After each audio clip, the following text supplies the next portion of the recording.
recording. You're listening to the Verhoeven Effect podcast. I'm Conlon. And I'm Nathan. Just as you're taking a drink, just shut you out. But see, I immediately recover. That's how we know I'm a professional. Yeah, I don't have the music go up. I do everything afterwards. I don't put it in, bake it in up front. Yeah.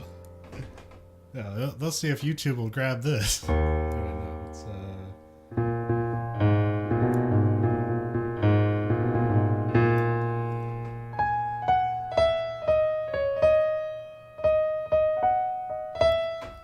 Anyways. And there we go. We have another very special episode where we are watching Silent Running, the 1972 film, directed by Douglas Trumbull, who did the effects for a lot of movies, but we talked about him a bit back when we did Andromeda Strain. So this is kind of what he did directly after that. Written by Derek Washburn and Michael Cimino, or Cumio? I think it's Cumio. You might micro him because he directed The Deer Hunter. Yeah. It's a happy movie. Yeah, and yeah. So yeah, those guys wrote as a team, and then Steven Bochco did like another pass on it somewhere. And yes, that's Steven. You might not know who Steven Bochco is because he's kind of washed up by now, but he was a prolific producer for television. He's made some great and terrible things. He made like L.A. Law. He made like NYPD Blue. I remember there's like one season of a show that people are like everyone slept on this, and they go back to called Murder One. Okay. And then he also Hill Street Blues is another thing he made, and then he also made stuff like the infamous Cop Rock. I remember that one. And he also made the infamous Blind Justice. Is that the one where the guy can't see? Yeah. Okay. And it's hilarious because basically every episode is like, we gotta put a gun in his hands. Yep. That's the drama. Blind guy a gun. Yeah. That's all the drama ideas they has. Give the blind guy a gun. So yeah, that's Steven Bochco. Stars Bruce Dern, Cliff Potts, and Ron Rifkin, but pretty much this is just a Bruce Dern vehicle. Yeah. It was kind of like a I guess he's kind of I guess he's a character actor. He kind of plays a gruff guy and everything, but or a crazy guy, but or both. Yeah. I think this is one of his best performances. I mean, start off, I really like this movie, and I always have. But I kind of get different things out of it than because I remember I watched this a lot in rotation as a kid. Because also bear in mind this movie's 50 years old. Yeah, it's it kind of looks in some ways, and other ways it doesn't. No, it looks like either it looks like a movie from the late 70s or early 80s, or it looks like TV from like the mid to late 80s. Yeah. It's 1972, folks. Think of all the movies that came after 1972. So you realize, this is before Star Wars. Yeah. Huh? This is before Star Wars. Yeah. Oh yeah. Also, I mean, this is a year after Andromeda Strain. Like, this looks like a completely different decade from that. Oh yeah. Yeah. And it wasn't horribly expensive. No. $1 million. That I don't know what it translates to now. It'd probably be like $11 million or something nowadays. Yeah. Well, they got lucky on. Let's talk about the movie first. I'll go into trivia about it. Well, no. What's your history? We always like to start with that. What's your history? Oh, well, this was actually filmed on the aircraft carrier Valley Forge. Yeah. Which was due to be decommissioned, and the Valley Forge was the last Essex class aircraft carrier, which is, if you don't know, it's a World War II style aircraft carrier. It was built in '46.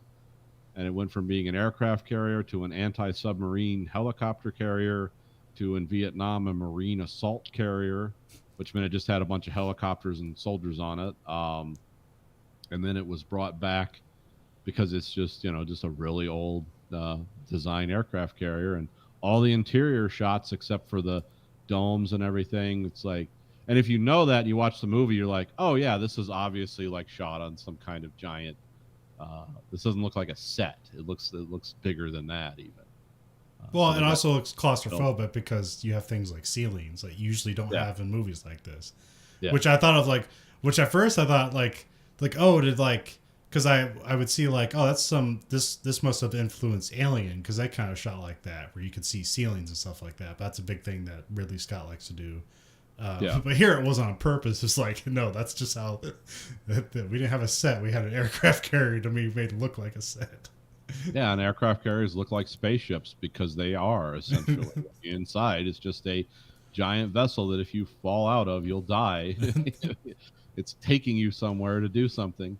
So, yeah, that was interesting. They actually filmed this essentially for free, filmed it on an aircraft carrier, and they had all those weird, geometric pods that stored different things like dirt. But it made it look futuristic. Well, they had all like company logos on them and stuff like Yeah. that. So. Yeah, I like all the corporate sponsorship like evident in this movie, and it's a real negative downer of a movie. But it's like, yeah, American Airlines is going to stick their name on it. 3M, Siemens, like they all had different names on the Coca-Cola's cargo. in there. Yeah, Coca-Cola. And this was the first movie, I guess, where people in space weren't wearing silver suits or some kind of like weird space outfit. They were just wearing coveralls that looked like NASCAR drivers. It didn't have like some weird reflective V on it somewhere.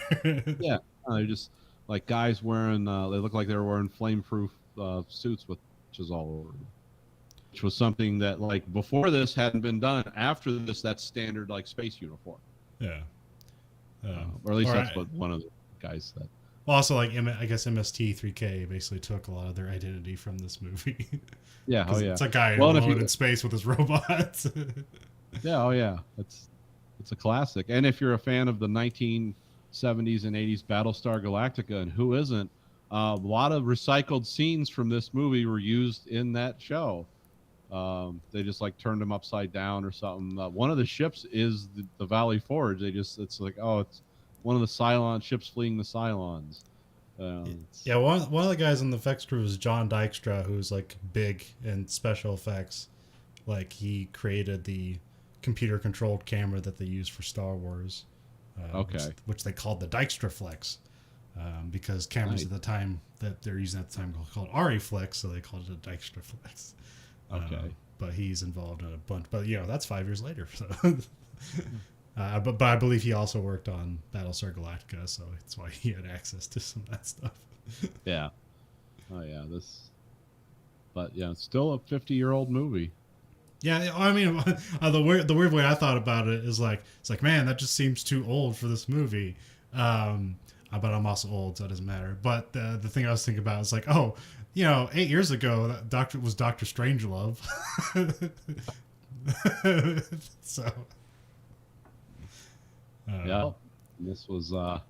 But yeah, I mean, this would be something I think would be like, this seemed like it'd be a Reagan era thing and not like was it Nixon at the time? Like the Vietnam War was still going on and all that stuff. So yeah.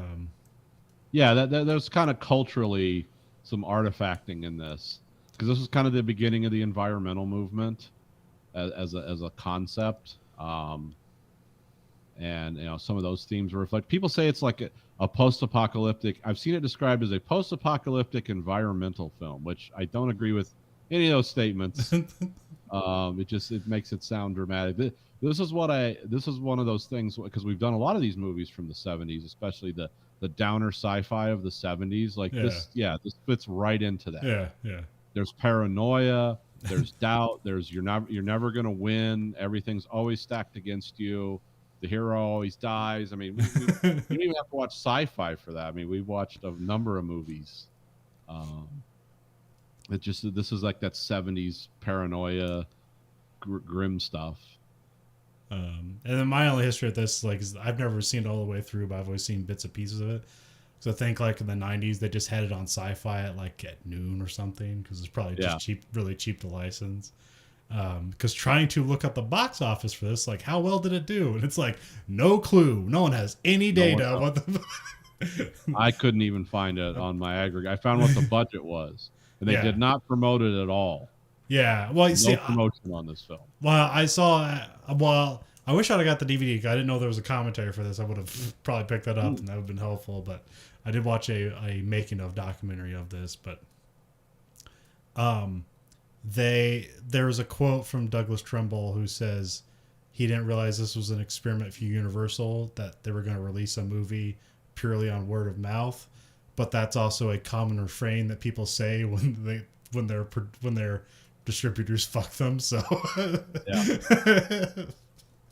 We're going to try a new technique with this movie. It's called the active neglect method, because it's kind of weird and it's kind of a downer. So we're just going to we're just going to see like if it moves through, telephone lines, information on this. You see what happens. It's like, oh, you don't have any confidence in it. well, so we have Act 1. Well, actually, before the even starts, we have Rated G. Which is like, huh? Okay. Yeah. All right. Which was There's Andromeda not much Strain. action or violence in this movie, but there's a lot of murder. Yeah. There's murder and And there there's is suicide. So, yeah. Which we can see the difference between, like, that's the mindset of the time, where it's like, yeah, no, this is good for kids. Yeah, there's no bare breasts exposed. They didn't seem to care about that. Yeah. Yeah, it seemed that then they just had a problem with violence, and maybe if it was like probably against Christianity, but yeah, it's all different now. So Yeah. And now they actually like look at the things that like harm people. Like, but I don't know. The NBA just like goes through cycles because there's no specific rule base. It's just like we have parents watching movies. They say what it is or not. Because there was a time in like I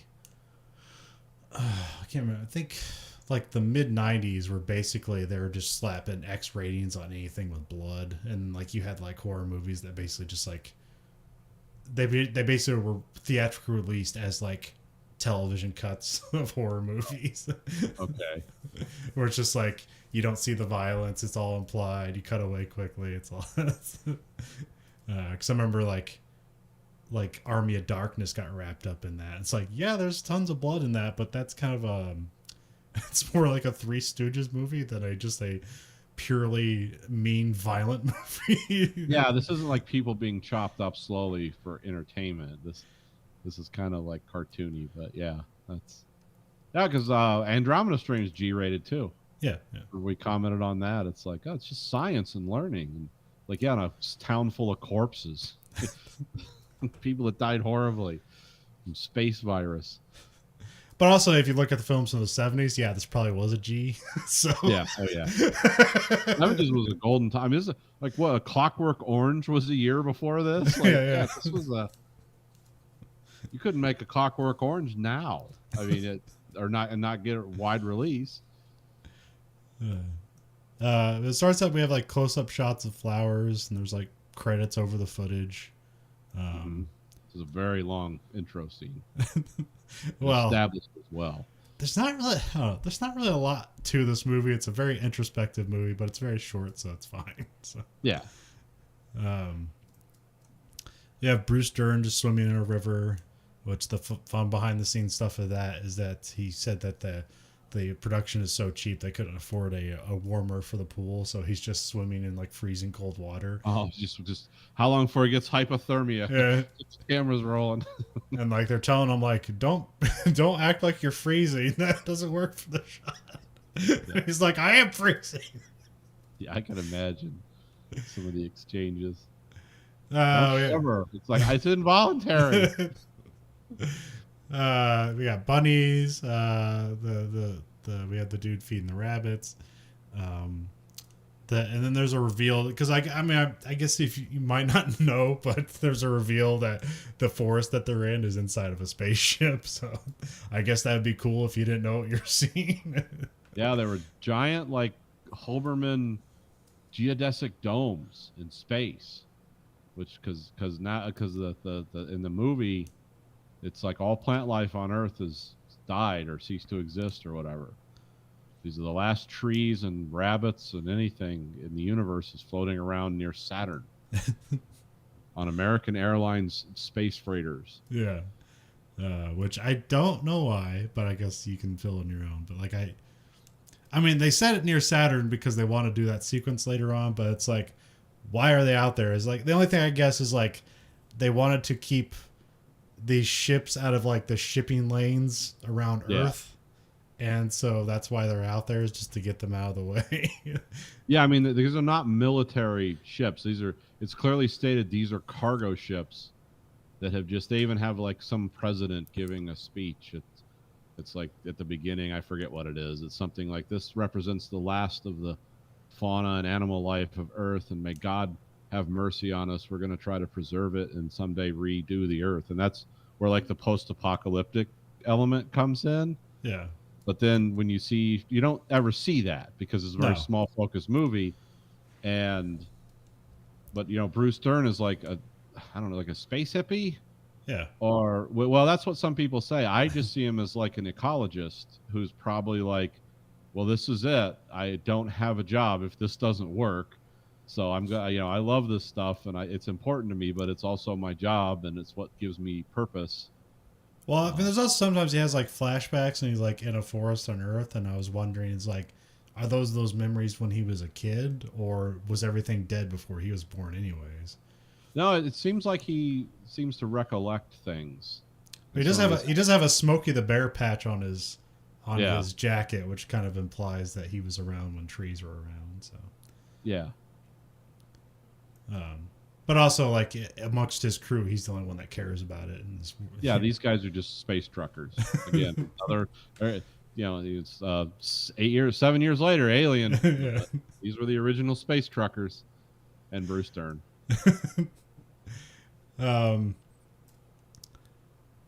Yeah, then we have the 3 dipshit crew members come through, riding their buggies around, messing up the garden. Then they go joyriding in the cargo area of the spaceship. Then we have some of the 2-legged squat robots are walking around. Very interesting robots. You'll never see that again.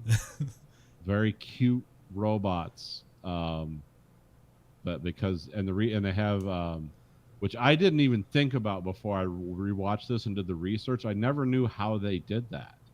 Yeah. It's like, oh, those were amputees inside those, just kind of humping along on their arms in these big robot suits. That's why the robots are cute, because those are really like organic movements. Those aren't machine movements. Those are people in there just walking. They don't have legs, which there was a big debate in one of the forums.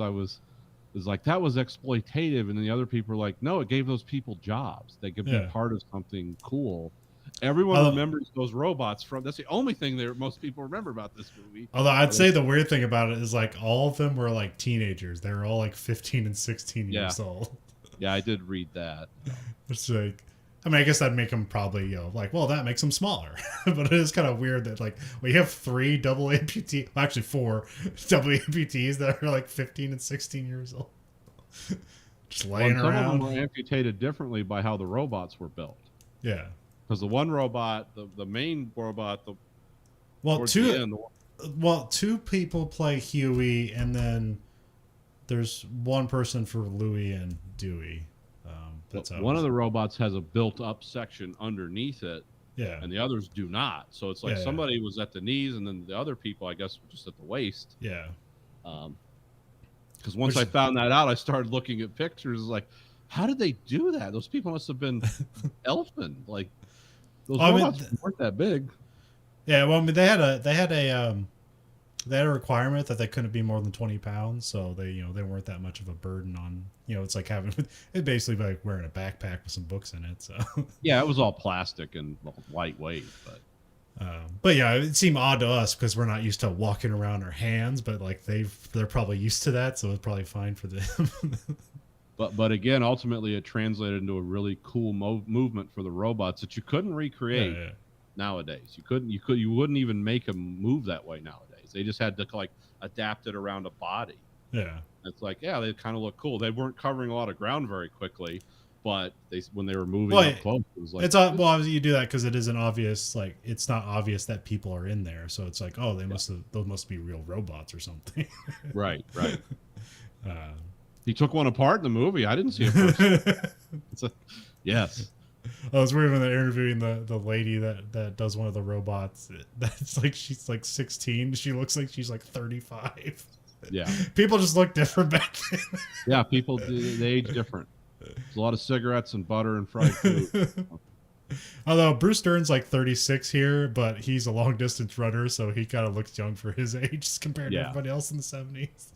Yeah, and he doesn't drink or smoke, so yeah. When you look at the cast for this movie, like now, the people that are still alive, they're all in their mid 80s. Yeah. Like it's like, oh yeah, this movie was 50 years old. It's like, yeah, okay. Math, that makes sense. Then the everybody like gets back into there's a mention about, and they're laughing about like replanting Earth, and like the other guy's like, it's a joke. It's like, that's impossible. That'll never happen. I learned that Bruce Dern's name is Lowell. It's Freeman Lowell is his full name. Yeah. And he's carrying vegetables to either the kitchen or his room. I'm not sure which. I think it's the kitchen. And then this is where he had the voiceover that explains everything, like the whole, like what they're doing out there, and these are ships that are created to put in space to keep plant life alive in the universe. The ship is named Valley Forged. Also says American Airlines Space Freighter on there with the American Airlines logo. Also says USA Subtropical Bahi Honda. Yeah. And then that one speech you're talking about, and the one line in there I took out of it, it says, "One day they may return and grace our foul earth." Yeah. Which doesn't, that's probably where you get post-apocalyptic from, because it doesn't make sound like Earth is a good place. But then, see, here's where I like it. Kind of, this movie becomes more of a fascinating character study of a guy losing his mind, more than like, oh, this environmental theme, we got to save the planet, because they're talking to the guys, which they come across as a little coarse and kind of dipshits, but they're also like astronauts, so they're not dumb. Yeah. And it's like, yeah, this is a thing on Earth where there's no plant life, there's not a lot of animals running around, but like everyone's working and people are fed. It's not like, oh, the Earth is dead and we got to get trees back there and everyone's going to be happy. And because the guys point out, it's like, yeah, look, this food we eat, because Bruce Dern, the Lowell character, has a cantaloupe or whatever. It's like, you don't get those from Earth anymore, but they're eating food that is processed somehow, that is made. None of these people are unhappy, and they're talking about drinking beer and hanging out under the sun. So it's like, oh, well, this isn't really a problem because there's been a solution. It's just guys, like people like Lowell, are sort of pining for a past to be recreated that really isn't necessary, apparently, because they describe Earth as a place of 100% employment where people are happy and everyone's fed. It's like, yeah, when we had all the plants and the trees, there was war, and and the guy says that doesn't exist anymore. And then like Lowell's like, oh, that's your only standard. Everyone has a job. It's like you destroyed the planet, and because we don't know why the planet was destroyed. Was it nuclear war? Was it? We don't know. Yeah. Because it seems like a place of prosperity where it's like people have jobs and they're apparently doing at least in system. But I mean, like, also, like, because we just don't get to see any side of this debate. They're just talking about it. Because when like Barker says that stuff, it's like, well, that sounds pretty good. Then Lowell's like, yeah, but nobody has an imagination. You're all just cogs in a wheel. There's no advancement in society. We've just managed to survive. Yeah, which is like, that's why I see this movie as a character study, just because of the brief conversations like that. Because then when you take into his account his behavior afterwards, it's like, was he always crazy and just off, or did he have a point? Yeah. And that's what I find really interesting about this movie and this character, is the stages he goes through until the end. Is like, was he right all along? Are you supposed to be on his side? Or was he just a crazed person who like related better to plants and animals than people? Well, it's also a weird thing, because it's like, who's the villain? Is it both him? Is he both the hero and the villain? Or is it the the voice of the corporation that's the villain. Yeah. um, but yeah, we have a shot of that shows off all the other forest ships. Yeah, we got robots doing repairs on the outside. Yeah, this is a very cool ship. It was like a 25-foot model. It was I mean, made from over 600 individual model kits yeah, of tanks and aircraft, and you can, once you know that and you watch it, and it's hard, you can't really find a high definition sweep of it. yeah. But I guess it was a real nightmare to film with because it kept breaking apart. Because 25-foot long model. Well, I also had. Well, I guess. Well, there was a weird thing because I was gonna say like, yeah, you put them under those lights that like all that stuff's gonna melt. But they only had one light because it had to be. They could only be like lit from the sun, so they just put a light as far as away they could from the model, so it would have like long, dark shadows on the models. Yeah. That's So- just also me. I'm into model kits, and Yeah, like with the Star Wars stuff, whenever they say it was made from this, and that, and then you like get your Blu-rays out and start slow framing it. It's like, oh, it was. Also, once you say it's a 25-foot model and like it's built from, it's just kit bashed together. It's like, yeah, none of that stuff is supposed to hold together at all. The only thing that was ever preserved from it were the domes. Those are in a museum somewhere. Some of the domes, and they're in people's Yeah. homes because those were just glass with like little terrariums built inside them, and they were just long shots. So And we have everyone playing cards. We have Cliff Potts as John Keenan, Ron Rifkin as Marty Barker. He's kind of like these. He's kind of like the only sympathetic one. All the other guys are just kind of morons. well, they're just guys with a job to do. Yeah, It's like, yeah. oh, just another paycheck. But Barker's the only one that kind of have like you have sympathy for, but that's why they give him kind of a scene later on for that. We have Jesse Vint as Andy Wolf, and then we have Bruce Durham as Freeman Wool, and that's the entire cast. I mean, there's some people. There's like two different people on the that come in through the radio, and there's like the person that does a presidential address, but that might be like one of the two. Yeah. Although, like, I was confused. Like, I would just assume the person on the radio is one person, but it's actually like two different people. They're just both Right. old guys with like smoky voices. So. How you doing, lol? Yeah, We're because not one gonna of forget about you. You know, Yeah. it's those kind of voices. yeah, because like one of them's like Admiral or something. Yeah. yeah, like one of them's the captain of the Bridgerton or whatever, the other ship, and then one of them's like the guy ahead of like the admiral or whatever, or calling from Earth or something. I don't know. So yeah, they're playing cards. Lowell wins the big pot, so he's like the best card player there. So more gives him more superiority over everyone. It's like, see, I'm better than you in every way. I grow food. I can play cards. It also establishes that these guys, even though some of them are kind of rough characters, he doesn't relate to them, but he still likes them in a way. Yeah. Like he does regret what happens later in flashbacks, which I think that was good. I'm glad they included that scene instead of making him just this total outsider who never relates to these people in any way, because that's not, then you wouldn't believe his remorse later if that wasn't there. But we have Lowell is helping to get like a promotion and lead some reforestation project. Then everyone else is very pessimistic about that. It's like, it's not going to happen. And then a transmission comes through, and there's an order to abandon and nuclear detonate the forest habitats. Yep. I'm assuming that's because I don't want them floating around the shipping lanes. I guess, I don't know. It's also dramatic as hell. Yeah. It'd be And easier to shoot them into deep space, but Yeah. let's blow them up. I mean, they're also like around Saturn. Just like eject that shit into orbit. Yeah. What's gonna happen? Accidental life on Saturn. All these planets are yours. Yeah. Yeah, I mean, all you're doing and blowing it up is creating a giant grenade in space that we'll get to eventually. This is some other galaxy's problem.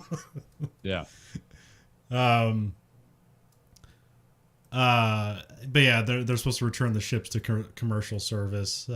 So probably just hauling freight or something, or carrying people. Because like we're not really we're going to speak about Earth, but like I have to imagine that like if people can live on Earth with basically no nature, they can. There are probably people living on Mars too, but they never say that.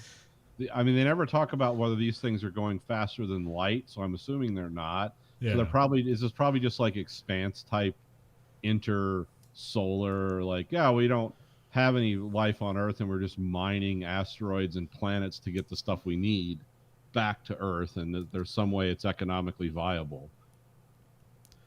Um, and then Lowell sits in a quiet rage as the other guys are like really happy to go home, so they start celebrating. But yeah, this is like the only kind of like villain in the movie because it seems cruel to like, okay, drop your cargo. It's like, okay, but it's like, make sure to blow it up with a nuclear weapon. That seems completely unnecessary, and we're not given a reason why. So, but, Yeah, it's dramatic, is what yeah, it is. yeah, because it's not enough. Like here they're gonna float off into space, but like, no, we gotta blow them up, dude. So I have that being the end of Act 1 because that's the plot point. Blow up the thing you've been working on for now 7 years or whatever. 8 years, I think. Yeah. Oh, okay. Then we have a Joan Baez song, a new Joan Baez song that plays, or she sings it that was written for her. As Lowell tries to enjoy the forest for one last time, a hawk flies to his arm and then takes off. Yeah, it's kind of I don't know how you'd say. It seems like very 70s goofy, Yeah. the songs and how they're sung and stuff. But then you read the lyrics. And this is Rejoice in the Sun by was written for her to sing for this movie. That's the first one where the hawk flies to him and stuff. Fields of children running wild in the sun. Like a forest, your child is growing wild in the sun, doomed in his innocence in the sun. Gather your children to your side in the sun. Tell them all they love will die. Tell them why in the sun. It's like, no, I'm not going to read, but those are the lyrics. It's like, so yeah, I didn't pick up any of those negative words. I probably just picked up sun. no, yeah. Well, I listened to the song, so it was. I was like, oh, wait a minute. There's more to this because this movie is so bleak. Yeah. It's like there's got to be some stuff going on here, and there was. Lowell eats some cantaloupe, and the guys are talking about shoving off the forest, and then they're detonating it, or then detonating it. Lowell's losing it, and he's trying to explain his dream to the crew, but he's too wild-eyed for them to take him seriously. It's like, well, clearly you're not handling this well, so there's no reason for us to believe you or listen to you. This is where they also argue about like real food and synthetic food, which is just a happenstance argument that will happen till the end of time. So yeah, we're having that argument right now. That's not real food. I know. It's always I think they are growing it in domes because he does mention that.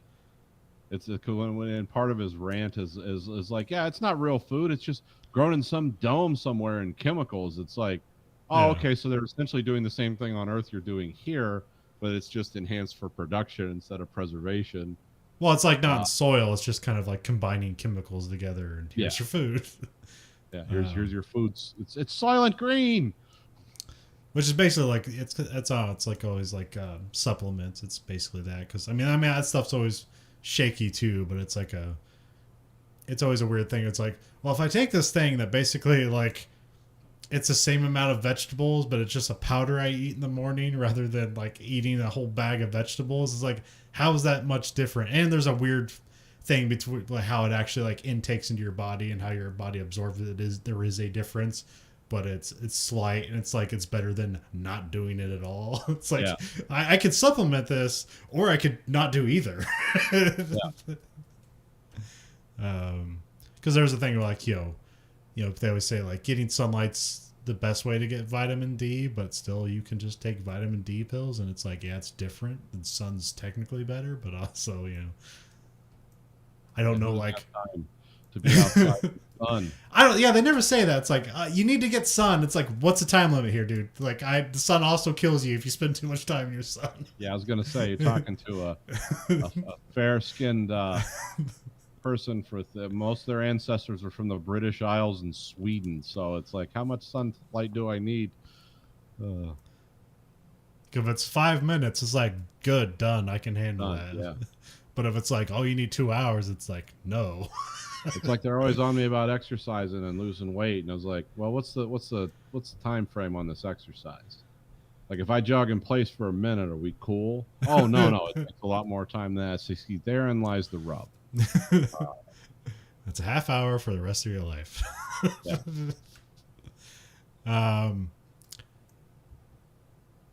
But this is where Barker talks about Earth hardly has any disease. There's no poverty, and everyone has a job. Lowell's not impressed by that because why? Those are impressive feats. Nature has been destroyed. And he says that civilization's paralyzed by apathy, and there's because of a belief that there's no more problems. When of course there are, but. So that's sort of like the two sides. It's like one side's by a maniac and the other side's by an apathetic truck driver. So we're not really getting like high minds of. Yeah, there's not like silent running canon history that we can bat around. So it's kind of it's tough. But to me, it's like, oh, it's like they've solved problems. It's probably a soulless world, but it's like I don't know if we need apocalyptic resolution to this, but it's a character study more than it is like a blueprint for how to run your country. So at the end of the day, it's just I found again that's why I diverged from. Well, it's just like stuff for like sci-fi nerds where it's like once you introduce the concept of something we don't see, then you're like, well, what if you dig deeper? It's like, well, if you dig deeper, then you're going to find the flaws. Like that's why they didn't show you it or speak about it. That's why they don't talk about Wall Street on Star Trek. They don't talk about like what's the real struggle between the Federation credit and the Romulan, I don't know, dagger, whatever they use for money. It's like, yeah, they don't have those arguments. It's like, who's the Adam Smith of the Federation? It's like, no, we don't do that because then it all falls apart. What's the Ferengi gold plus latinum? Gold pressed latinum, yeah. Because I guess you couldn't synthesize that. I don't know. That's a whole other story. Because gold is just lead with a extra atom. Yeah, but everything is just everything with extra atoms. Yeah, it's one extra atom. It's not like 30. Yeah, but it's helium. Like, we have less in common with helium's just hydrogen with one extra atom. Yeah, they're completely different.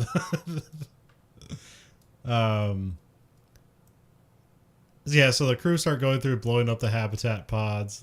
They're walking through the forest, and Barker gets hurt. He like falls and grabs a pine tree or something. Barker goes, or not Barker, but it's one of the guys goes. Yeah, Barker doesn't get hurt. I think it's like Hawk or something like that. It's the older guy. Yeah, I think it's Keenan. Yeah. Doesn't matter. They're all gonna die pretty soon anyways. Yeah. So he gets hurt. So like Lowell's like takes him back to the med bay. So it's like also like Lowell's like the doctor or something, or that's just one of his many roles.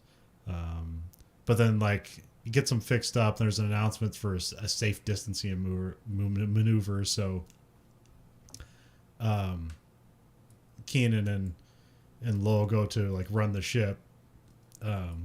So that's like the weird thing. Like he also runs the ship, so it's like he's apparently the only guy that knows how to do everything on the ship, and those guys just know how to like steer the ship. Yeah, it's the job definitions are not. We'll just say Lowell deals with organic life, primarily, but he is also qualified to, in some ways, pilot the ship, and he can also arm their tiny nuclear weapons. And he can which reprogram arm, like, robots. mortars for range. It's like, oh, that's not a really comprehensive way to arm a nuke. But it's also so small that you can carry it. So it's, Lowell's not enthusiastic about doing the maneuver, so he's kind of like staring off in the distance and then like reluctantly hitting buttons. We have I think it's Wolf and Barker. I have like all the names. I don't know. Find the tube that they need to put the bomb in. The bomb is just kind of a metal tube with a handle. Yep. I wrote here, I'm not sure if it's to detach like if it's like a detach explosive to like push it away, or if it's a nuclear bomb, and then later on it's like, or maybe they put it on early on, but later it's blatant, like in the suitcase it says nuke. So Yeah. it's like these are nuclear weapons. And all you need is, like I said, you're just arming it with a key, like you'd arm a mortar for range. Yeah. And then you just, then it's armed and you carry it. But they do show off like one thing where the guy's like, "Hey, be careful with that," because there's like a button that can manually set it off, but they have these buttons like in the one of the command center modules that are setting these off. The crew are arming the bombs, and then there's other ships in the distance, and they're already blowing up their habitats. And then we have the crew minus Lowell are releasing and blowing up the habitats. Lowell's like planting stuff in Habitat 1, I think, because they're like blowing it up from 6 to 1. Yeah. And you see these nuclear explosions in the background. Yeah. And I keep thinking, like, are they going to accidentally release him into space? And then Lowell grabs a shovel and he tries to keep. Well, here I have Keenan. I figured all that. I think it's Barker. Tries to keep Barker from blowing up the last habitat. They fight. Lowell kills Keenan. I wrote question mark because it wasn't necessarily obvious. It's like, oh, is he just kind of like choked out for the moment, or is he dead? But no, he's dead. I'm assuming his neck got broke by the shovel hitting it. I don't know. Well, I mean, the last thing is him holding the bar of the shovel against his throat. So that's. So I'm guessing like it's either like a crushed larynx or he like choked him out. I mean, it goes pretty quickly because like, it's like, here's how long it actually takes to choke out somebody with a shovel. 12-minute scene. Face, his eyes all bugged out. But before that, he takes a terrible shot to the leg when the guy gets the shovel away from him. Yeah. Plays a part later. I don't think we see that just yet because I was like, because I don't remember that happening. It's like, well, then after you see it, I was like, oh, that must be that.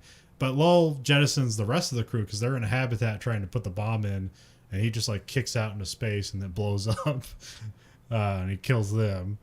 And then we see cool time and effort though spent in the scenes where the modules detach. Yeah, like an external space scene where it actually shows like the mechanical jaws flying out and the bolts being sheared or exploding, and then the modules like move away. Yeah. I guess they're under some kind of power, that or they're just really detonating those nuclear bombs very close to the ship. I don't know which. Yeah. It's like those things that's awful close to be setting those off. But I think that's your budgetary constraints. Like, well, we got to get through this. So I mean, consider it happens later on. It's like, seems like this ship can handle anything. So yeah. Lowell has a bleeding leg injury. There's a call coming in looking for an update. I believe it's from the I just completely forgot the name of it, even though I said it before. The Bridgerton? Yeah, the Bridgerton. And Lowell's like lying and says there's a malfunction, but otherwise everything's okay. Lowell calls the drones in. Lowell answers another call, and so there's something about like darkness, like, so it's like he's going behind the planet where they can't, but they're still in radio contact, so I'm not sure why it's a thing. They just can't see him, I guess. I think it has to do with his line of sight versus theirs. Yeah. All radio traffic in space is line of sight, because once you're behind a planet, you can't get radio waves through it. Yeah, but they're still talking to him even though he's behind the planet. Well, they're also moving. Yeah. Like, yeah, but it's basically a story thing. I mean, he changes his trajectory to go behind Saturn. Because, I mean, basically what he's trying to do is he's trying to make it look like there's a problem and it's like kind of falling into the orbit of Saturn. And so they're just, he's hoping that they'll just leave him alone if he does this whole thing. So they don't know that he killed the whole crew.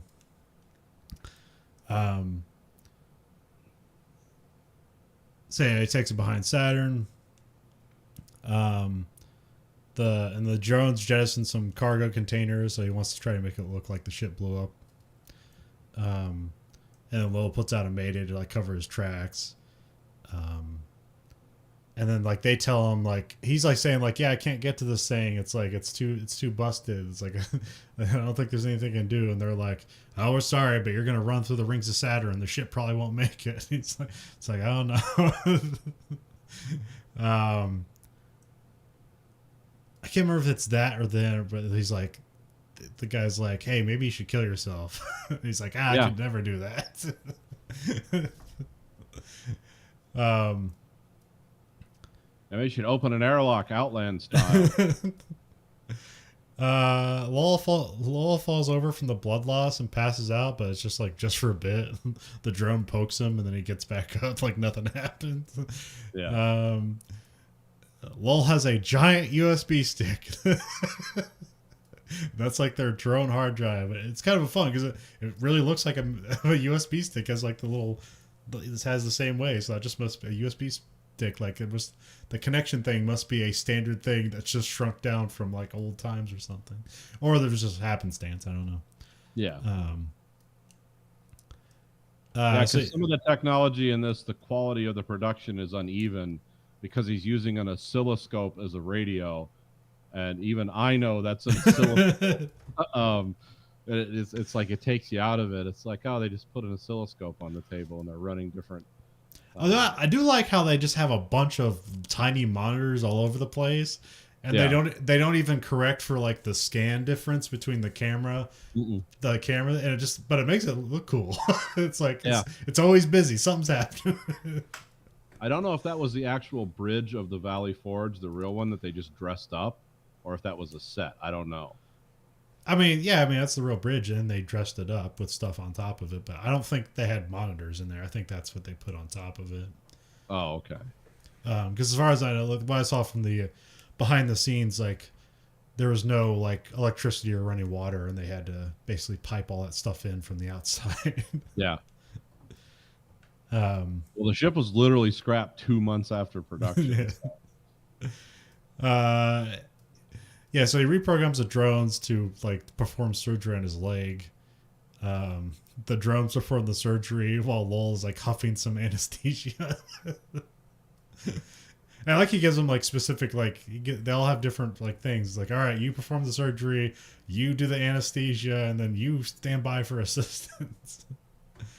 And it's also funny that when everybody talks about this movie, they always refer to these. I mean, it's later on they get named as Huey, Dewey, and Louie, but Louie's like dead before he gets a name. But even after, like that's how everyone refers to them.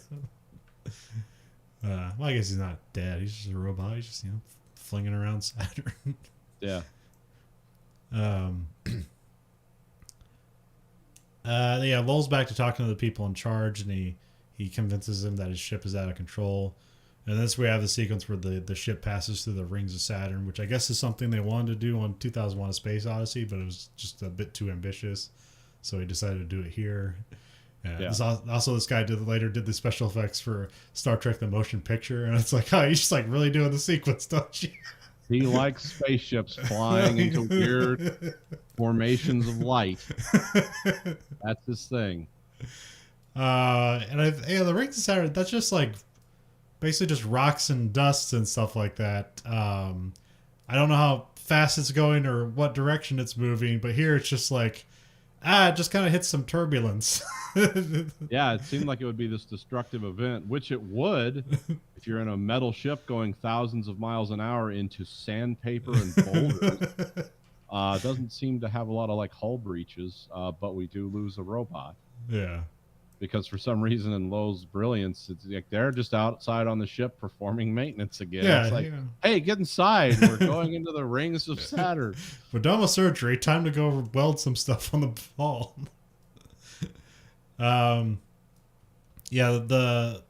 ship makes it out the other side and then continues on to space. Like it's probably like the problem is like I have no idea what like Lowell's plan is. It's obviously he didn't have a plan. He was just acting. Yeah, he doesn't have one. That's the problem.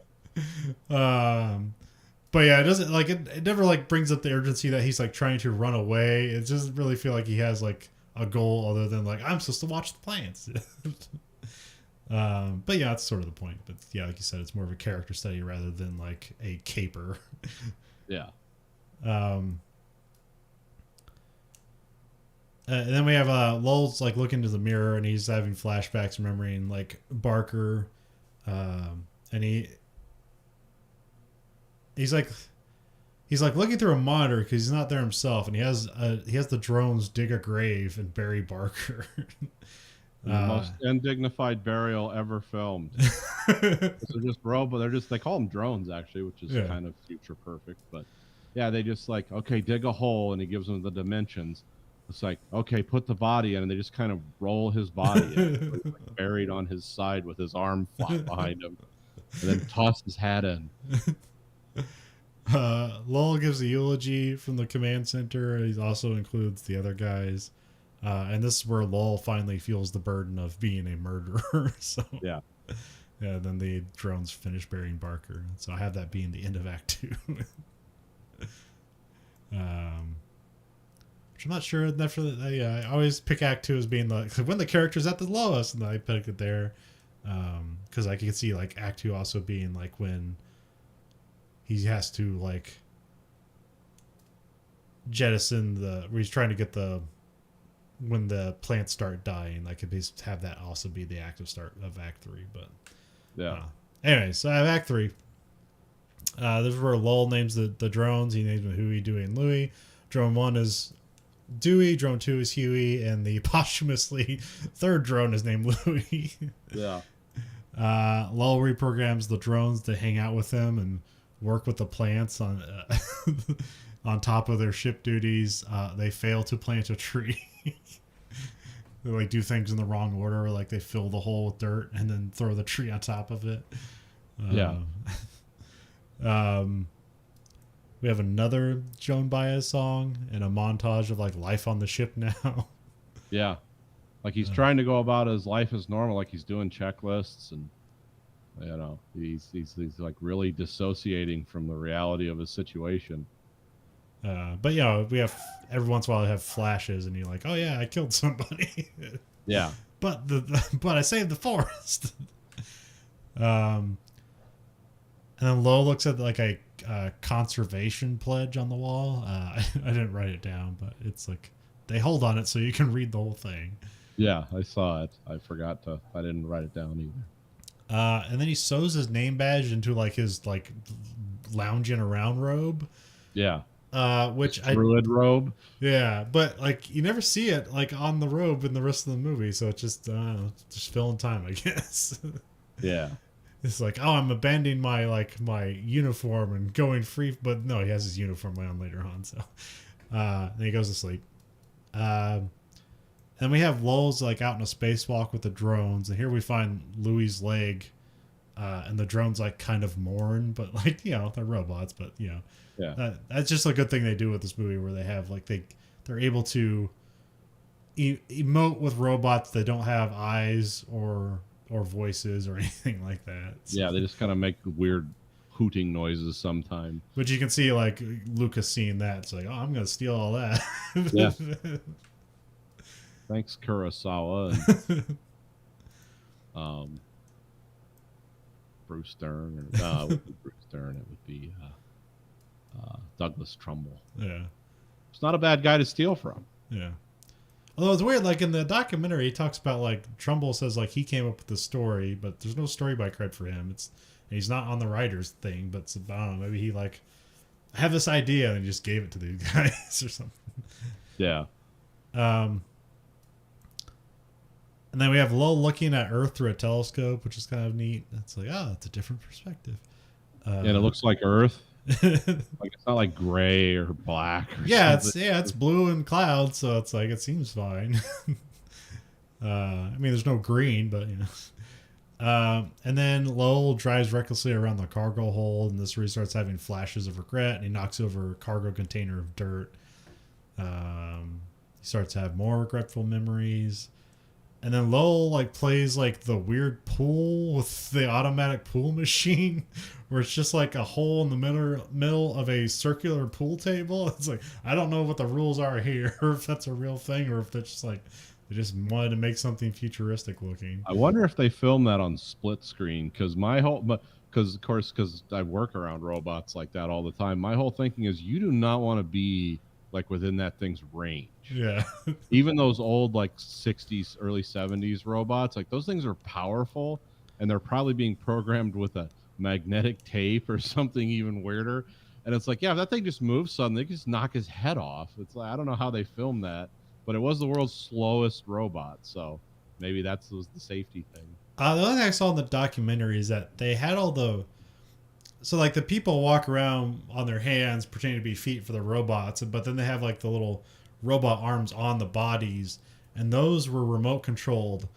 But of course, somebody didn't think ahead or think about, like, hey, where are we filming? And the radio controls did not work inside of an aircraft carrier. Transmit the signal, yeah. And so they had to go to like, they tried some pneumatic things, and that didn't work. It like worked, but they could barely control it. So I forget what they did end up doing. It was probably just a bunch of like solenoids and stuff that just flipped around, and they could do it in a sequence that, but I mean, you can see with all the robot arms in this, like they're struggling and moving very slow, so it didn't work the way they wanted to, but it was probably way safer that way too. So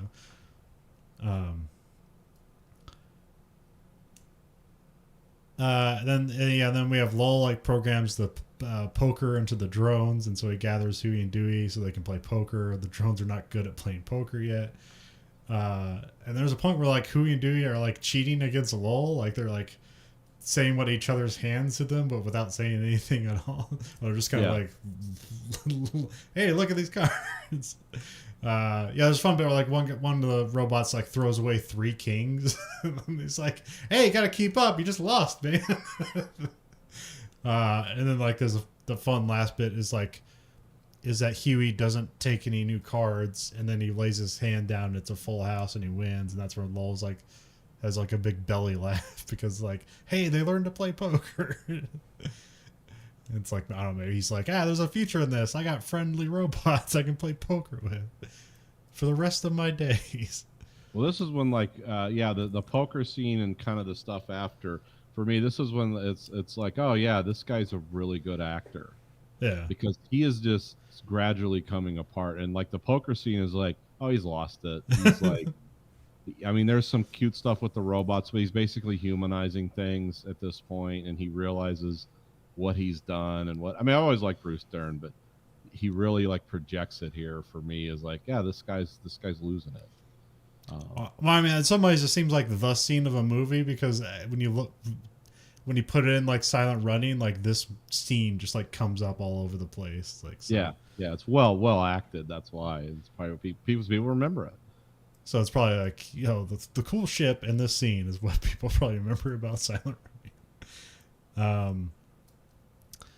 It's like the next thing we have Lowell's like about to eat some synthetic food, but he's like looking at the drones and decides like, it's like, yeah, you're right. I need to go to the habitat to get some food, but the habitat's in bad shape. It's dying. He's like analyzing the plant samples, but he can't figure out what's wrong. He seems stumped.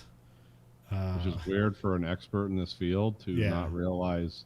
Especially what ends up being is like, wait, okay, whatever. Yeah. That doesn't make any sense. I mean, I guess if the ship's positioned a way that it's casting shadow on but it can't. Like that's it can't cast shadow on the thing. It has to be exposed to sunlight, unless it's just like completely in the Saturn shadow the whole time. But I don't. Anyways, it doesn't matter. It's just move along. Yeah. Move the plot. Lowell goes for a jog, I think. Well, I didn't know if he was like running for danger or if he's just going for a jog. He starts to have memories and visions of running through a forest on Earth, or maybe that's just a dream. I don't know if that's real or not. And that's kind of a funny thing with the behind the scenes is that, I guess Bruce Dern was a long distance runner. Mm-hmm. And I guess when he was like, before they started filming, he had like long hair and a beard, and he was running on a naval base, and he would get harassed for running on the naval base and looking like a hippie. So he would, good job, hippie. and so when he was doing the movie, he would go to the deck of the aircraft carrier and like put chalk lines and make a track, and he'd just like run up there for like 2 hours until his scene was ready to go. Also, Douglas Trumbull would like put his director's chair out there until he was ready to go, and he would just like sit on the deck and kind of serenity.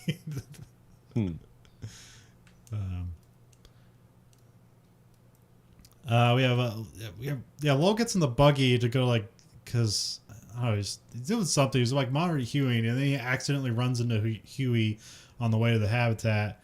He takes Huey to sickbay to repair him. Dewey stands watch. Lowell, like, he like fixes some elements, but he can't completely repair Huey. So like everyone's sad because of that. Yeah. Although I figured like no, you don't really know what's wrong with him. They just say you can't fix him completely. So Yeah, maybe it's like beyond his ability, or they just Yeah. don't have the parts. You don't know. yeah. They start getting radio message, and there's like a rescue team, which was idly mentioned. It's like, yeah, we're going to send a team to look for you, whether you make it through or not. And so this is that team. So he was hoping they would just like give up on him. Yeah. It's like, hey, if you're just going to jettison the habitats into space and blow them up, like, why would you care about one person? It's like, well, you got a ship with you, dude. So Yeah, it's just, the person is part of the pack. The multi-billion-dollar space truck is that's got a price tag for sure. Say, hey, surprised that they like are coming for him, and they say like the rescue team's on the way. But Anderson's is on the phone, and he's still like, yeah, but you still got to blow up that last habitat, dude. We don't need that. Got to do it. And then here we have Lowell figures out that the forest is missing sunlight, which that's what I don't believe. It's like we can see the outer shots. It's getting sun. But anyways, he sets up bulbs inside the dome that like project, a artificial sunlight, and so it's like help bringing the plant life back to life. But he only has like 6 hours before the rescue team gets there. And then like he leaves, leaves Dewey in the habitat, and he programs to just take care of the forest. I thought he was gonna leave both robots, but he takes Huey back with them because he's like, he's just gonna slow Dewey down. And then Lowell jettisons the hab away. And then we have Lowell he tells a story about like leaving a message in a bottle when he was a kid, and wondering if anybody ever got that message. And that's supposed to be like kind of a parallel to like ejecting the habitat to space. But then Lowell arms the remaining nukes while he's on the Valley Forge. Oh, Yeah, like 9 of them. Why- Stuff he's full of nuclear weapons. while Huey's with him, and he prepares to manually set them off, and he commits suicide, and he blows up the Valley Forge. And that's not the end of the movie, but that's the end of Lowell. And the last shot is Dewey just taking care of the forest, and it's like this weird like serene kind of thing, because it's like it's sad and it's like happy, but it's like, it's just this robot alone, but it's a robot, so it doesn't care that it's alone. And it's just like watering the forest with like this, like almost like a kid's pail with like little paintings on it. It's just it's knocked up. Yeah, it's like beat up a little bit. Yeah. Yeah, but you just can't imagine a future where any of this ends well. Yeah, just because it kind of looks like a cathedral floating through space with all the lights in it to provide sunlight. Yeah. And as they pan away from it, it's like, well, that's only going to last till the power goes out. Yeah. That's exactly. I mean, I guess like I guess if you get the thing pointed to the sun, the trees will be fine, but it's still like climate control and stuff like that. Like, it's not necessarily going to happen on its own in space. I mean, we don't necessarily know the full capabilities of these spaceships, but it didn't seem to be like a full committed effort by Earth for these things. So there's not a lot of hope, but so yeah, it's just a bittersweet 70s ending where somebody kills himself. Yep. And takes the robot with him. Yeah. That's probably the saddest thing. Yeah, because the robot's just like, now what are we doing? Oh, we're just being blown to bits. It doesn't know it's dying. Yeah. Well, like I said, this is the same era that brought us A Boy and His Dog, The Black Hole, Dark Star, Demon Seed, Logan's Run, the Omega Man. There's a bunch of other, like Rollerball, Planet of the Apes. Solaris came out the same year as this. Soylent Green came out a year later. Stalker 79. And then THX 1138 was a year before this. Zardoz 2 years after this. Westworld a year after this. So yeah, this is that era, and we've covered a lot of these movies on this show. But I wonder if they just shot it on like some sort of like experimental or higher film stock, because like this, or maybe they just, because it wasn't like the version I saw, like it was probably cleaned up a bit, but it wasn't completely clean. There's still a lot of like kind of like junk in there. But I mean, when you watch the trailers like look way worse than like whatever this digital presentation was. But yeah, this movie just looks a lot more modern, just in the film quality compared to like all those other movies you're talking about. So. Oh yeah, well that's what happens when you get the guy who, the principal effects artist for 2001 and 1968. Like 2001 looks like a movie from the 90s. I mean, so yeah, whatever they did. I mean, I think most of the budget was probably spent on special effects and film stock because. Yeah. Other than Bruce Dern, I mean, these guys were all like TV character actors from Bonanza and stuff. that was their background. And they didn't have, I think the other actors had like 10 minutes screen time total. Yeah. The rest of it was all Bruce Dern and these robots. Yeah, it's one of my favorite like dark sci-fi movies. But I like it for different reasons than everyone talks about. Oh, it's the environmental themes and all that. It's like, yeah, that's present, but I really like it as a character study of a man who just realizes I have no place now. And and I'm going to try to preserve that, but I'm going to make my situation far worse by doing it. And then in the end, I'm going to just blow myself up with a nuclear bomb and a robot, so, which is kind of how we all end up eventually. But Nathan, he said he couldn't do it, and in the end, he committed to it. Yeah, he finally followed through. He gathered the courage. Yeah. Well, I actually think that the thing that makes it that whenever they do explosions, that's where it's like, okay, this is a 70s movie. Yeah. Because they're not doing the thing like you would do even like years later, which is like build an expensive model and blow it up and film it in slow motion. They just kind of like cut to a film effect of a bright light, which is I mean, that's probably what you'd see in space, but what the film goers want to see is like debris. Yeah. Well, we know from like things we've done, like the Starfish Prime test, that nuclear bombs in space don't have an atmosphere to compress like they do on Earth. So they're not as spectacular as you think in space, but the amount of electromagnetic radiation they fling out because there's no is frightening. We didn't know that. We just started blowing up hydrogen bombs in space, and it's like, oh, wow, why does none of our equipment work? It's like, well, you fried it all. Oh, good. Another knock-on effect of hydrogen bombs. Now we're going to design, they had all those bombs in the 70s and 80s that were just designed to go off in the upper atmosphere and destroy all the electronics. Because I think they figured out electromagnetic pulse effect in the 50s, but they really, when they started blowing them up out in space, they really got like, oh yeah, this is what it's doing. And it was deadly to solid state it's deadly to solid state electronics of that era. And of course, my go-to to look for old reviews. I tried to find a Siskel and Ebert, but I guess they weren't doing it at the movies at the time. Yeah. They had separate reviews. Ebert gave it 4 stars. Siskel gave it 2. Yeah. The highest rating's 4, so Ebert liked this movie. He saw a lot of ambition in it. Although there's stuff in the review where he talks about like how Earth like paved over or filled in the valleys and stuff and just paved over the Earth. I don't remember that being in the movie, so maybe it's just something he added to. Like, like this is what I'm getting from this movie. Yeah. He really liked the Bruce Dern performance, and Siskel did not. He just thought he was just a wacky actor. Oh. I like the Bruce Dern. This is my go-to rating Bruce Dern performance. I always rate everything against this because it's just him. Yeah. There's nothing to bounce it off of. and Well, that's a different kind of acting.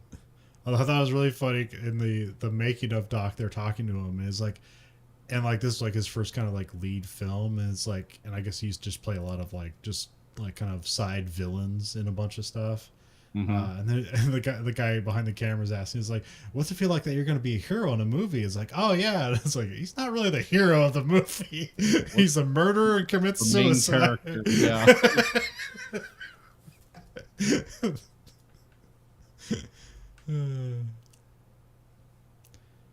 Yeah, I mean, it's again, it's not a perfect movie, but it's pretty damn cool. Yeah. It's low key sci-fi. It just use sci-fi is just the tapestry that this is told against, because it's really just a character study of a man who, again, is just, and Yeah. how I see it is a man who just lost his place and his hope, and thought he had no future, and he acted accordingly. Also, people just call this out as being like a special effects movie, which like it has it, but it's not really a special effects movie. I mean, like it. I mean, it has good special effects Yeah. for its time and But for its budgetary limits. yeah. But I mean, its big action scene is flying through the rings of Saturn, and it's just kind of like, oh, we're flying through a lava lamp. Yeah, that's it. And the model looked good, so. Yeah.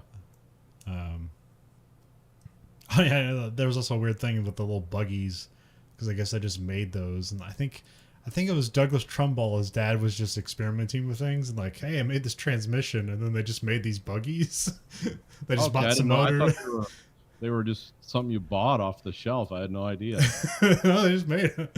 I They don't. were They don't called Cyclops is Huh. what the brand on it said. like. They look. They look. I mean, they look fun, but they also look completely impractical. There's no place to store anything. They're very low to the ground, which seems like could be like cool and also like dangerous. I don't know. Yeah. Is this another sci-fi movie that, like, yeah, we got gravity next? They don't do any of the floating wire work stuff. But maybe, I mean, if you can make a nuclear bomb the size of a lunchbox that could blow a dome to just its component atoms, probably really good at, probably can manipulate energy at a much higher level. And these ships can be out in space for like almost a decade. And it's sufficient. I guess being resupplied, but yeah. And I don't know if this was like a union production or not, because I got the idea that it wasn't, because like they have an eccentric producer who's like has a lot of hats, and he's like literally has a cowboy hat on.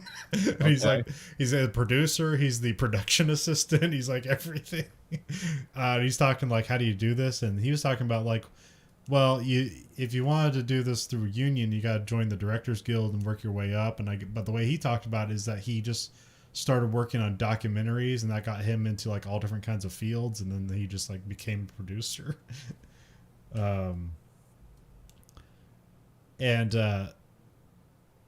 But like all the other people like working on the film, they're like kind of veterans of stuff. Like, well, the guy director of photography, he like worked for Disney. Like he did a lot of their multi-plane camera stuff. I don't know if you've ever seen that, where it's like it's literally like it's like a giant tower, and there's literally like plates of glass that you have the different animation on. And that's where you kind of create parallaxing stuff by moving the different plates in different directions to create depth. And I guess Disney just was the only person that had that camera, because I think they had a patent on it, and so he operated that camera for a long time. Oh, okay. But it was just funny because like everybody on the crew, like they just had hobbies. Like everyone's a writer, everyone's a sculptor, everyone's a painter, and everyone has this job.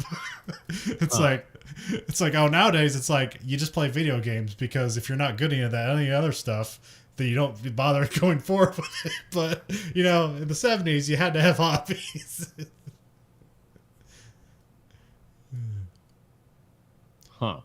Because it's like the thing with Trumbull, like he didn't write the thing, but like when he gets interviewed, it's like, I had this idea for this movie, but like nowhere is he credited for like story or written by. Yeah, it seems to be like what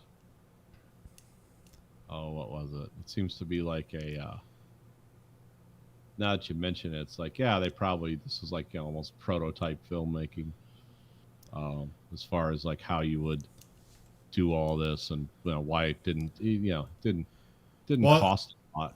Well, also they're talking about they had this thing where they're showing off like how the old Hollywood way, where you just film everything on a set, and they showed like the old Hollywood backlots and stuff, and how they're just like, at least at that time, kind of dilapidated, because they said like now the cameras are small enough you can just take them anywhere, and so like everything's an on location shoot nowadays, and so that's sort of like what they're talking about with this movie. It's like, okay, we're gonna put this camera in an aircraft carrier, and that's our set.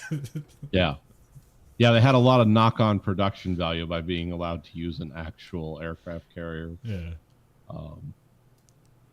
With those weird cargo, those weird dome cubes and so, which those are still used in sci-fi movies to this day. Yeah, they look cool. Like, how do you space freight stuff? You oddly shaped cube. Why? It's future. Hexagons just mean future, man. That's, Yeah. there's also there's a fun thing I learned about like in Japanese anime. If you want to make something look like futury, if you like, if it was like if it's like an older technology and it's something like bolted on or something, you just put like one bolt. And if you want to make it look like in the future, you just put like a triangle of 3 bolts, and that just like people interpret it as the future thing. Only in the future would they use a trinity of bolts. Exactly. So start looking for it. You're like, oh yeah, that means future, and you just subconsciously read it that way. Yes, the present is cube, the future is triangle. And hexagons.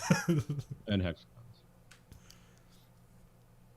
Yep. So that's the uplifting family movie, Silent Running. Yeah, rated G. Bring your kids. Rated G. Bring the kids. Watch a man kill himself. Yep. And take one of his children with him. Yes. Daddy doesn't want to die alone. This is why you were made. Oh yeah. It can get really weird. They could have gone black hole with it and just had like Bruce Dern inside the robot, like at the end of the black hole, when the guy goes to hell, and he's inside Maximilian. Yeah. Like, well, they could have done that. It was only 7 years before that. But yeah, this is 5 years before Star Wars, and 7 years before Alien, and I'm not sure if anybody took anything from those movies, but you did have, like I said, John Dykstra worked on this movie, and he went to go do revolutionary things with the Star Wars franchise, and you could see stuff taken from this and applied to Alien, but I don't think I've ever read anybody giving credit to that. But I mean, even like I always talk about like the Puppy Chow logo in Alien, and like here it's in this movie. Yep. I do remember that. I'm sure some people took some cues from this movie, because a lot of the reviews I read were, of course, they were talking about how there was contemporary stuff in this, but it was also seen as being like, this movie was ahead of its time in a lot of ways. It wasn't perfectly envisioned, but it was pretty damn close. I mean, when you compare it to what was going on at the time in the other movies that came out, some of them a decade later, and this still holds up really well. Well, also it's weird to think about. Okay, like Michael Cumio worked on it. He wrote for this. Like 6 years later, he does Deer Hunter. Deer Hunter feels like an older movie than this movie. Yes. Yeah. Yeah, even in even in not just the way it looks, but even some of the dialogue is almost like out of it. It's not from that time in a lot of ways, except for some of the hippie stuff, Other than that, that was revolutionary at the time. Oh yeah, well that was the new thing. Actually, I don't know where hippies begin. Is that more of a '60s thing, or is that a '60s thing? Okay, it was kind of this is more like the '70s. This is more like because the environmental movement, kind of as I understand it, because I wasn't alive at that time, but as I read historically, the environmental movement and like the hippie stuff kind of came together, because once the Vietnam War was winding down, i.e. there wasn't a involuntary draft anymore, the hippies kind of moved on to other things because. But I mean, Nixon did create the EPA, but that's because rivers were catching on fire, so. You could definitely see people working forward from the kind of pollution in just America, let alone what's going around the world. and envisioning the future that way. So Oh yeah, there are a lot of people that the environmental movement wasn't quite seen as maybe as political back then as it is now. Because I remember like the guy that ran the CIA, like Helms, like he became a real like big environmentalist. Like you wouldn't think that the guy who helped Nixon hide Watergate and did all kinds of awful stuff for the CIA was also an environmentalist, but he was. It would kind of start off with his wife, and then he realized that, oh yeah, this is important. He started looking at reports, but that's back when they were like just pouring paint in rivers and stuff. That's what Nixon's EPA stopped, was things that like you would have to work really hard not to get 5 people to agree that that's not bad. yeah, a thing I haven't seen yet, but I do that. I want to see this. Well, maybe not. I want to see this clash in the weird gun culture, because I mean it's all weird. But there's like those guys like, yo, guns are cool, and there's like guns are cool, but I don't like shooting lead into the land I live on. And then like they shoot more expensive bullets that don't have lead in it. Yeah. And like see those guys clash. It's like, what are you, hippie? Put the lead in the ground. Yeah, the gun hippie. Yeah, the gun, like the purists. Yeah. Are like, Grandpa fired lead. I used lead. It's what God intended. And then like the hippie gun guys, it's like, I love these killing tools, but I don't want to use them to kill the soil that I grow my plants in.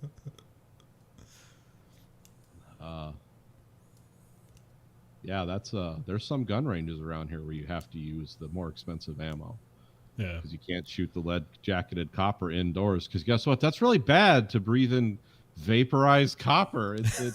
Or vaporized lead. It's been proven. I'll concede that, but only that. Well, that's like one of the things they have the new silencers on the new weapons that the Army and the Marine Corps are getting. Yeah. They're flow through, so that there's less blowback on it, so there's less gas coming out of it. Because like I guess like with especially special forces guys who get to use silencers, like they're like they get occasionally popped with lead poisoning from firing a gun through with a silencer on it. So now they don't do that.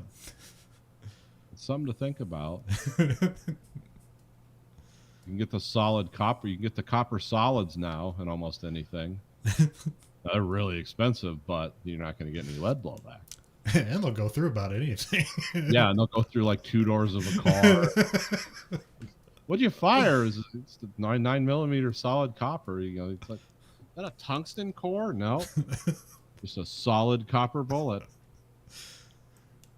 Anyways, if you like what you heard, and how can it you can find us at anchor.fm/Verhoeven Effect, or you can go to verhoeveneffect.com. We'll take you to the same place. You can rate our podcast whatever you want on whatever podcast platform of your choice. You can rate us whatever you want, but the only thing the algorithm listens to is the highest rating. So, just give us the highest rating, just because you control the algorithm. The algorithm doesn't control you.